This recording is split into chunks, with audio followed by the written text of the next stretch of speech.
अगली खबर है वक्फ बोर्ड को लेकर। खबर यूपी से ही है। आज लखनऊ में वक्फ संशोधन विधेयक के लिए बनाई गई जेपीसी की अहम बैठक थी। बैठक हुई भी, लेकिन बैठक में यूपी सरकार की तरफ से वक्फ की संपत्तियों को लेकर जो बड़ा दावा किया गया है वो बड़ी खबर है। यूपी सरकार का बड़ा दावा क्या है, इस रिपोर्ट में देखिए। तो अपना पक्ष रखा है, इसमें उन्होंने कहा है कि हमने बड़े व्यापक ढंग से सर्वे किया है और अभी तक जो उत्तर प्रदेश में वक्फ की प्रॉपर्टी का कोई डाटा नहीं था, कोई उसके आंकड़े नहीं थे, क्या रजिस्टर्ड है क्या नहीं है। उत्तर प्रदेश की प्रॉपर्टी है खोज कर रखी है, गवर्नमेंट की प्रॉपर्टी है उसको वक्फ क्लेम कर रहा है, वक्फ की प्रॉपर्टी है कोई और क्लेम कर रहा है। इस संबंध में आज उन्होंने काफी कार से अपना प्रेजेंटेशन किया है उत्तर प्रदेश सरकार ने, और उन्होंने कहा है कि स्ट्रक्चर कमेटी में भी 60 प्रॉपर्टी कही गई थी गवर्नमेंट के, उस सब पे हमने नतीजे करके उन्होंने वक्फ संशोधन विधेयक के लिए बनाई गई जेपीसी की बैठक मंगलवार को लखनऊ में हुई और इसी बैठक में शामिल होने के बाद अध्यक्ष जगदम्बिका पाल ने ये बयान दिया है। दरअसल इस बैठक में यूपी सरकार की ओर से ये भी कहा गया कि यूपी में 78% वक्फ संपत्ति सरकारी है। अब पहले पूरा मामला समझ लीजिए।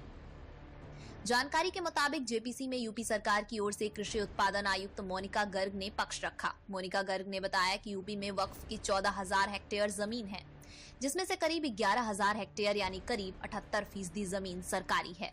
मोनिका गर्ग ने लखनऊ का बड़ा इमामबाड़ा, छोटा इमामबाड़ा और अयोध्या में बने बहू बेगम के मकबरे को भी सरकार का बताया है।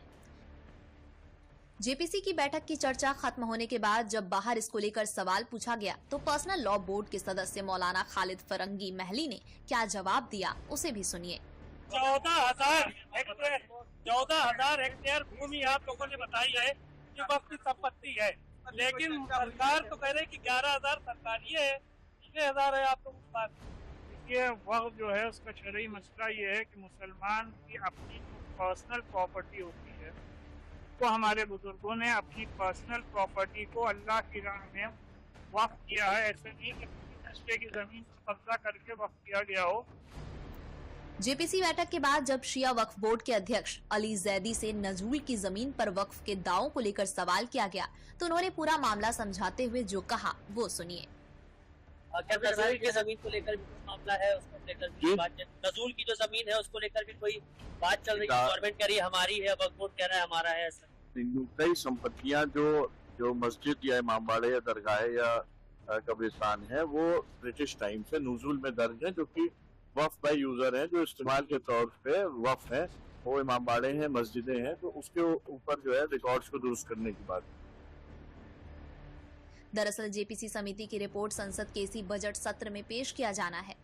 बीजेपी सांसद जगदम्बिका पाल की अध्यक्षता वाली संसद की संयुक्त समिति ने इसके लिए देश भर के हितधारकों के साथ अपनी विवेचना की प्रक्रिया पूरी कर ली है और अब रिपोर्ट को अंतिम रूप देने से पहले समिति के सदस्यों की राय लेने की दिशा की तरफ बढ़ रही है और इसलिए मंगलवार को जगदम्बिका पाल लखनऊ पहुंचे थे।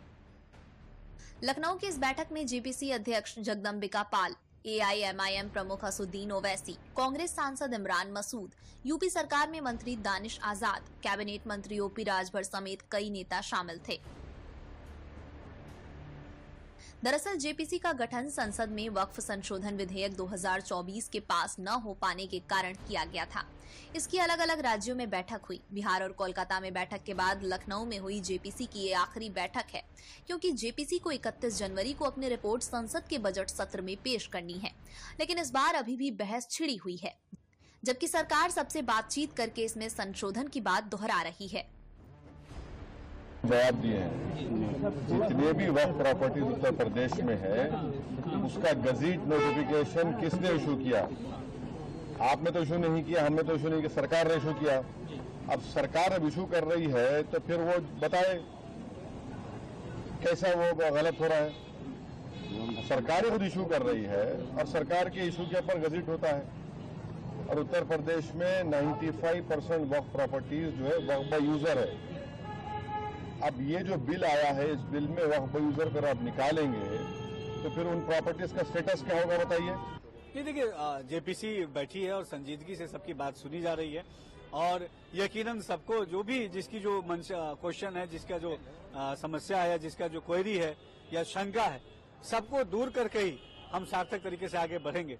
संवाद के माध्यम से बेहतर भविष्य को बनाना, ये हमारी मोदी सरकार और योगी सरकार का हमेशा एजेंडा रहा है। उस एजेंडे पे हम गंभीरता से आगे बढ़ रहे हैं। फिलहाल विपक्षी दल जो विधेयक का इसका विरोध कर रहे हैं, वे इसमें संशोधन का प्रस्ताव दे सकते हैं। हालांकि इन्हें स्वीकार किए जाने की संभावना कम है, क्योंकि समिति में बीजेपी और उसके सहयोगी दल बहुमत में भी हैं और कई मुस्लिम संगठनों का इसे समर्थन भी मिल रहा है। फिलहाल रिपोर्ट में जो कुछ भी होगा वो संसद में पेश होने के बाद ही पता चल पाएगा।